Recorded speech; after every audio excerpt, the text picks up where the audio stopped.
জাহান্নামের অতল গহ্বরে আগুনের ছোঁয়া লাগে এক ধরনের গাছ হয়, কাঁটাযুক্ত দুর্গন্ধযুক্ত একটা গাছ, এটার নাম জাকুম। জেনে রাখবেন। কি নাম?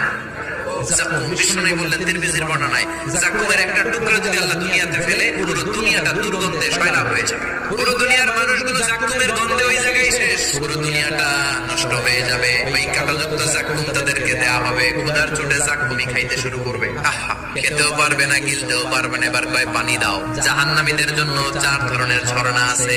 একটার নাম হলো হামিম, মানে ফুটন্ত গরম পানির ঝর্ণা। 2 নম্বরে হলো ওয়াসাক, মানে বমি। 3 নম্বরে হলো গিসলিন, দুর্গন্ধযুক্ত রক্ত আর পুষ।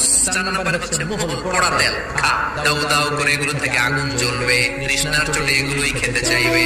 এগুলোর পেয়ালা যখন মুখের সামনে আসবে, এগুলোর উত্তাপে গালের গোশত, চোখের গোশত, কপালের গোশত গুলো ঝলসে ঝলসে পানির মধ্যে পড়ে যাবে। তৃষ্ণার চোটে না পেরে ওইটাই গিলবে, যেখান দিয়ে বেরোবে কেটে চিরে শেষ হয়ে যাবে। দিস ইজ জাহান্নাম। আমরা জাহান্নাম থেকে পানাহ চাইছি।